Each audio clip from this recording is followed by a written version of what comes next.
Similarly, with Bala Mohammed, Werewike believes that Bala Mohammed also used him in settling whatever his score was with Atiku. And all of this, so Werewike makes all these men without character. He has character. He is a man of integrity. He openly tells everybody what he wants to do and why. And all of that nonsense anyway. So yeah. So Werewike, I will keep saying this though, Werewike should be so grateful to Tifnumbu. So with what we are now witnessing in Rivers State right now, here is my projection. As this week is running out, and Fubara, which like who showed up at their supposed legislative quarters today to present a budget and got denied. I am kind of going to be giving them about, let's say, a week. And the conversation you are going to be hearing afterward will be the impeachment of Fubara. There are others who believe that that is not going to happen. It's impossible. If you look at what is at play here, especially the role that the Supreme Court has played in all of this, I can confidently tell you that except something happens, yeah, they will attempt to remove him. In fact, they are going to announce his impeachment process any moment from now. To those who have also used their own wisdom in projecting, based on available information as well, when Tifnumbu said they should go and tell Fubara to obey the Supreme Court, that is he tried to settle them and all that, but it didn't work. So others are saying, you know what? It seems that the fight between Fubara and Werewike, right, is going to be like a match between two chickens, and whichever one that fights to leave, right, would have Tifnumbu's sort of a backing.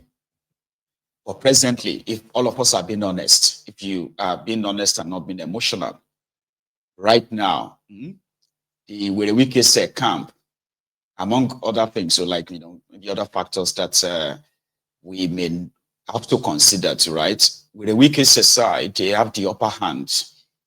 And if they are determined, as we have been told anyway, if they are determined to plunge the state into further crisis, which may not even be any crisis per se, if you have been following the body language of Fubara, it doesn't seem to be somebody who has it in him, okay? So probably ward up these guys.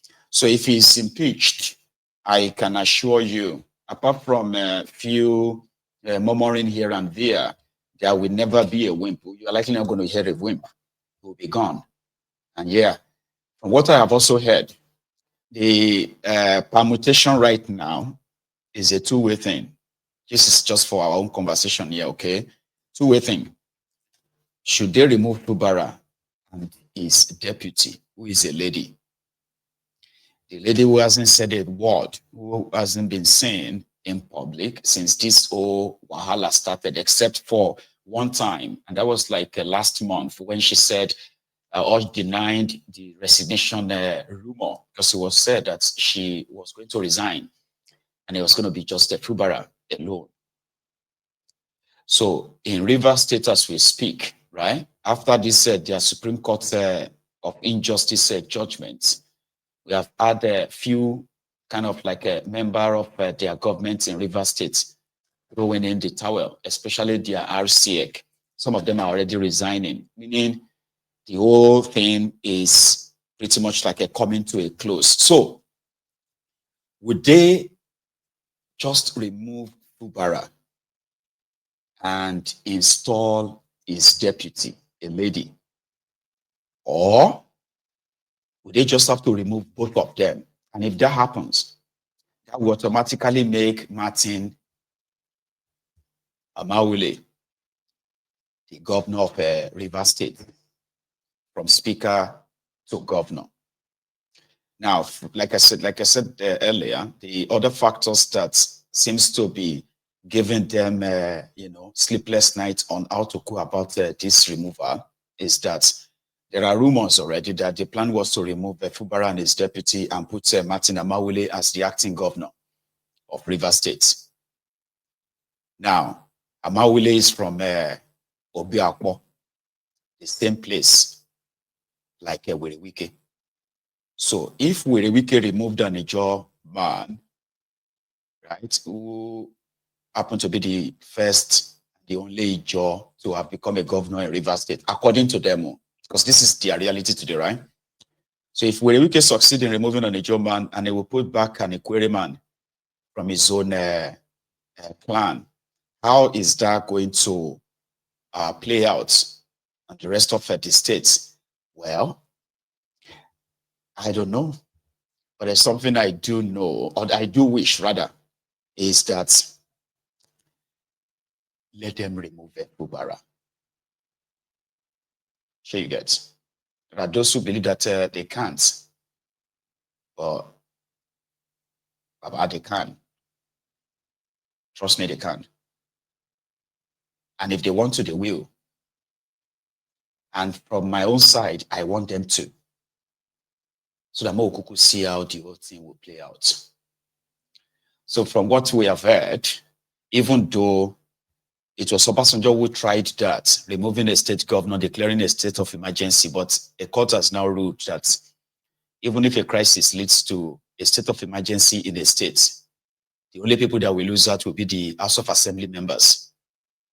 The governor cannot be removed. State of emergency can no longer remove a state governor anymore. I don't know if you remember that. So others are saying that even though Fubara is acting weak, but he's not stupid. That one of the things he's pushing is, like Wiki pointed out, is to play to the gallery and make it look more or less like he's looking for peace and all of that. And since they have shown the other side now, so if the case, if the state goes into serious crisis, including financial crisis, the thing is, Fubara cannot be removed. That simply means if a state of emergency is declared, so Fubara cannot be removed. The status of assembly will be dissolved for another 6 months or any further. So right now, the only person who stands to gain from all of this, according to the people, is Tifnumbu. And that sounds right too, because their 2027 charade is coming close, and Werewike needs to solidify his base, just same way he used Rivers State as his bargaining chip in 2023. Because if he failed to have the control of a Rivers State as he plans to, right, then there will be nothing to actually negotiate with or something to offer Tifnumbu. So right now, it seems that the losers in all of this will be the people of Rivers State. And the winner in all of this, either way the whole thing goes, will be Tifnumbu, who can easily just pretend to, if Tifnumbu is on the side of Werewike will pretend to be like, we can have everything. Here you get. And if he's on the side of Fubara, throwing Werewike throwing Werewike under the bus. So either way, he is the one to possibly exploit this. But like Dele Farotimi put it on X earlier today, now we won't go kill anybody that begs Werewike not to go ahead and remove Fubara. We want to see something. I want to see them announce his impeachment. I want to see how this is going to play out. I do not want to invest my own emotion by projecting, I'm on the side. No, don't be on the side of any of them. These are a bunch of criminals, right? And unfortunately, people will take side though. Well, please don't. Not on this platform. We'll watch them, right? We'll watch them and see how this plays out. I want to see something. I want to see how, the players in all of this are going to handle it enough and see if it doesn't blow up on their faces. As for Werewike, he knows that the only what do you call it? The only armor that he currently has that he can use, which everybody is expecting anyway, is that announce that you want to impeach Fubara, so that we can see how this is going to eventually play out, including those who have been threatening of shutting down the Nigerian, oil production and all of that. We want to see that. Please, don't look at me like I'm somebody who just want to see Nigeria burn. No, wishes don't really, mean anything. It is the actions of the rogues in charge of that contraption that matters. So their actions, I've said this before, except for the internal implosion, there's likely not going to be a chance, an internal implosion that is going to create a crack in the wall, in their wall, that will eventually bring all of them down. Some of them will have to run away from that contraption when the shit hit the fan. Or without the shit hitting the fan, we are likely never going to witness that, On the other news, yesterday, Natasha Akpabiole, the senator from Kogi, that accused the Senate President of sexual harassment, was in New York, where she decided to report the harassment and the suspension and others, to the women member of Interparliamentary Union in the United Nations. So the genesis of all of that. For the Senate to consider lifting the suspension or reducing the tenure of the suspension, Senator Natasha Akpabiole shall submit a written apology to the Senate before any reconsideration by the Nigerian Senate. Those in support of prayer 2 say aye. Those against say nay.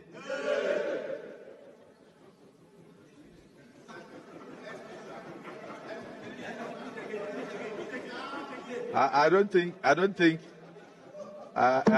Senator Baribe, as a landlord of the Senate, I don't think they heard what I read. So let me just repeat for clarity.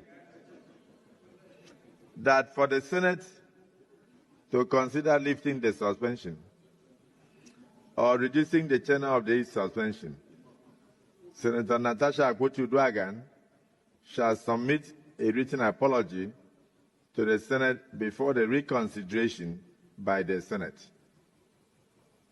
Those in support of prayer 2 say aye. Those against say nay.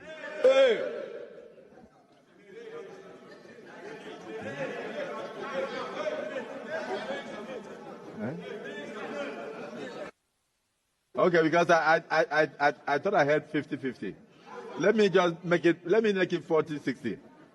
That for the Senate to consider lifting the suspension or reducing the tenure of suspension, Senator Natasha Akpabiole shall submit a written apology to the Senate before any reconsideration of this case by the Senate. Those in support of prayer 2 say aye. Those against say nay. Nay. The ayes have it. For the Senate to... Now let's give you the back story. Natasha Akpabiole is a refresher. Okay, just refreshing. Natasha Akpabiole said she has been somehow boxed to the corner, prevented from, doing a job as a lawmaker, moving bill and all that. However, the Akpabiole Senate decided to move her from her, current seat. She rejected the change of seats, which they called misconduct. So, and there is nowhere that you are going to suspend somebody for misconduct. You suspend them for 6 months because of misconduct, because of seat arrangements and disagreements. So she said the reason why she has been somehow shadowed or completely blocked from doing her job by Akpabiole on the floor of the Senate was because he resisted the sexual advancement from him. Something that was so scandalous enough that, as expected, according to Natasha, she expected that all our allegations, our petitions against Akpabiole would kind of subject the two of them to the scrutiny of the Senate Committee on Ethics and what have you. But to our surprise, the committee that was supposed to take our petition publicly said our petition is dead, was dead on arrival, which means they are not going to treat it. The same committee then came up the following day, 24 hours after this issue of misconduct or what have you, like disagreement over seats. The committee came up the following day and recommended that she must be suspended for 6 months. And all our benefits as a senator must also be withheld and all that. And she was like, this was their effort in shutting her down, because they said, except she comes back to apologize. So the issue of sexual harassment is not being entertained in Nigeria. Rather, she's suspended for 6 months, and she was told that if she was to be called a senator again, she would need to write an apology letter to Akpabiole. Imagine you being told to apologize to your abuser. That is why she took a case to the Interparliamentary Union in the United Nations yesterday. I have the full clip of our speech there, and I also have a clip of the response of the president of the IPU, Interparliamentary Union of the United Nations as well, who said, it's great to hear from you. I'm really sorry about what you have been through, but we'd love to hear from others, because Akpabiole is also a lawmaker. So which means Akpabiole, just like Natasha, also has a seat at that IPU as well. But Natasha first, a full clip, brethren. Good afternoon, President of the IPU. Good afternoon, colleagues. I come with a heavy heart from Nigeria, but first I'd like to apologize to Honorable Kafila Ogbara. I am not here to bring shame to our country. I'm here to seek help for the women of Nigeria. Again, my name is Senator Natasha Akpabiole. 5 days ago, on the 6th of March 2025, I was suspended. As a senator, I was suspended illegally because I submitted a petition of sexual harassment against the President of the Nigerian Senate, Senator Godswill Akpabio. I thought that by submitting the petition, he would recuse himself, and both of us will submit ourselves to the Committee on Ethics, Privileges, and Public Petition for a fair and transparent investigation. But unfortunately, I was silenced and I was suspended. I was suspended for 6 months, amongst many other stringent conditions, such as taking away my security, taking away all the officials' vehicles and other items that were handed over to me as a senator. My salaries will be cut off. I must not appear anywhere near the National Assembly. And for 6 months, I'm not to introduce myself or present myself as a senator locally in Nigeria or internationally. That means I'm here illegally. But I had no other place to go but to come here and speak to you women.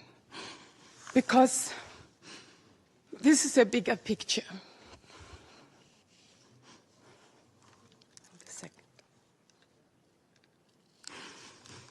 This is a bigger picture. It depicts the crisis of women political representation. My suspension is not just about me. It's about the systemic exclusion of women from political leadership in Nigeria. Women make up 3.6% of political offices, and in the Senate, it's just 2.8. We have 109 men, and only 4 of us are women. So right now, it's 108 with only 3 women. This is a clear case of political victimization, punishment for speaking out against impunity, corruption, and gender-based violence. The United Nations Declaration 48-104 declares sexual harassment as a form of gender violence. The Senate's actions are an assault on democracy. I was elected by my constituents to represent them, yet a few powerful men have unilaterally decided to silence their voices by suspending me for 6 months. My call for an open and transparent investigation into harassment allegations have been met with hostility instead of accountability. If a female senator can be treated this way in the full view of the world,